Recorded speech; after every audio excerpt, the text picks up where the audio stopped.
il ərzində 2 dənə ayaqqabı hesablayaq. Biri yay, biri qış. Mən minimumla götürürüm. 4 dənə olmalıdır. Götürürük 2 dənə.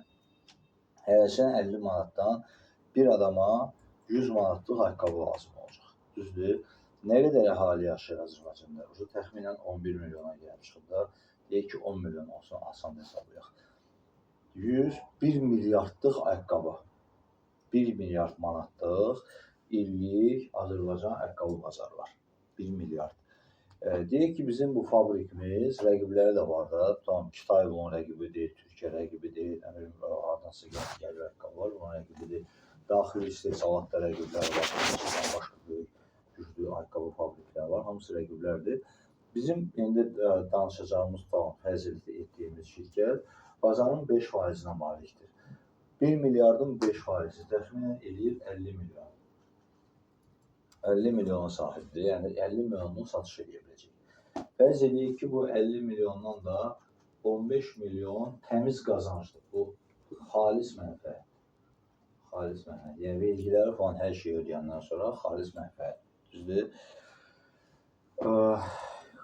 Xərcləri nəyə gedir? Ayaqqabıların tamam istehsalatına, maaşlara, falanlar, materiallar, orada və reklama. Deyək ki, bu şirkət ayı 5 milyon reklama pul tökür. Niyə tökür o qədər pul reklama? Artmaq mı istəyir bazarda? Arta bilməyəcək. Rəqiblər də eyni pulu tökürlər. Reklama. Başa keyfiyyətə də falan da. Bu 5% düşməsin deyənə.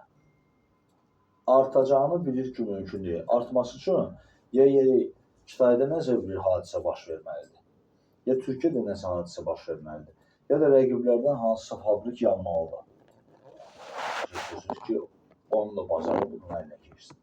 Yoxsa ki, bu 5%-in düşməyinə imkan vermədən 50 milyonun pikana gəlib çatıb, bununla getməlidir yaşayış. İndi fikir verin. 15 milyon mənfəət əldə. Qoy, bu da sizə 15 milyon mənfəət əldə edib mənsə, biraz uzaqda olsun ki,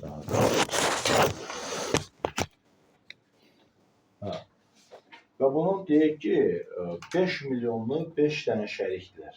Götürürlər özlərinə dividend. Bunları bilirsiniz də. 10 milyon qaldı müəssisədə. 10 milyon. Düzdür?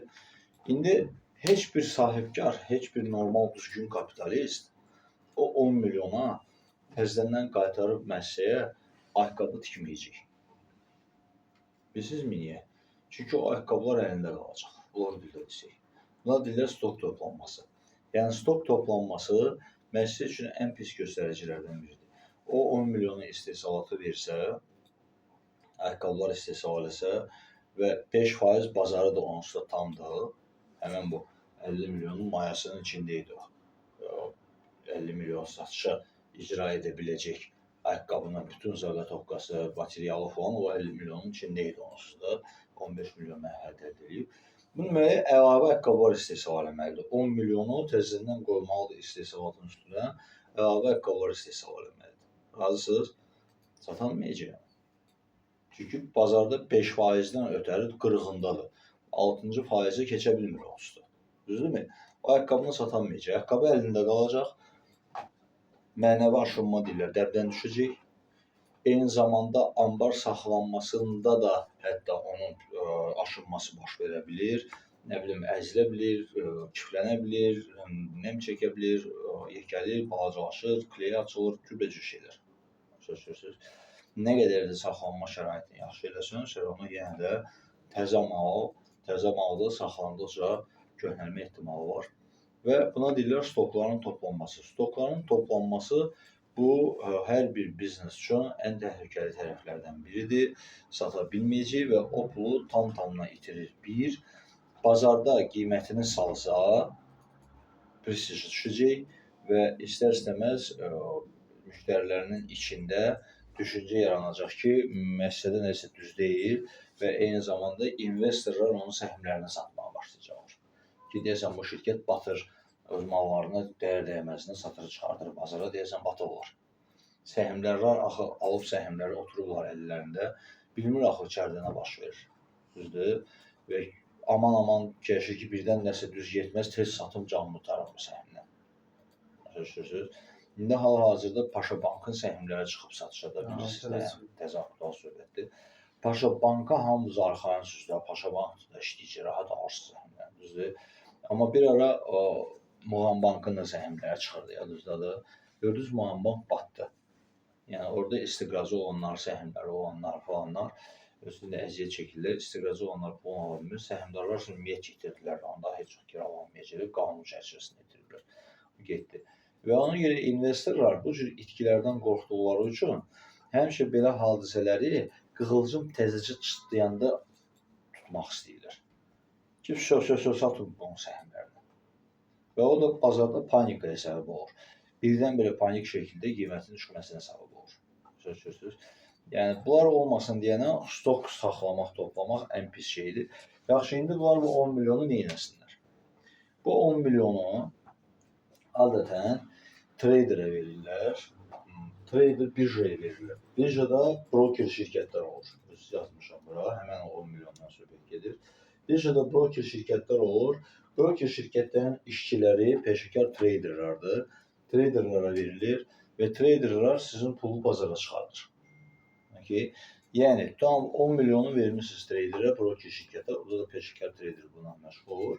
O həmişə 80%-ni daha etibarlı, daha risksiz olan səhmlərə qoyacaq. Böyük şirkətlərin səhmlərini. Böyük şirkətin səhminin artmasını görürsünüz. Dalğalanma var, amma cüzi dalğalanmadır və ümumi şəkildə artım var. İlin sonuna $7 artdı.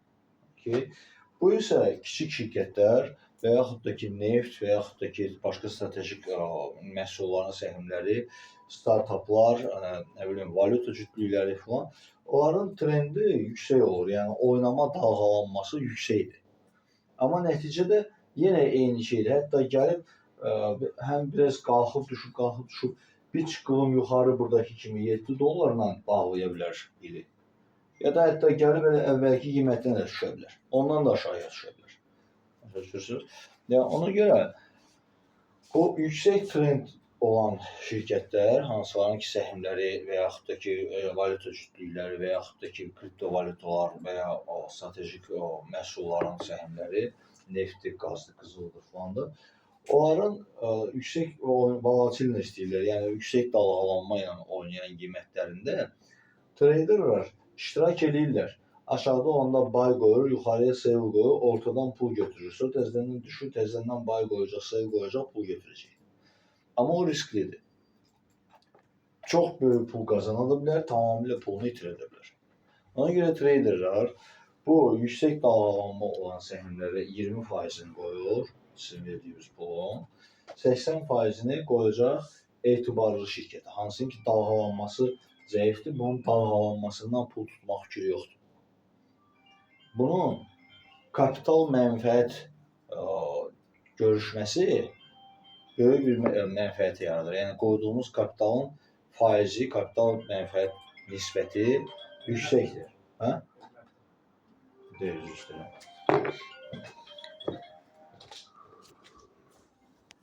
Alo.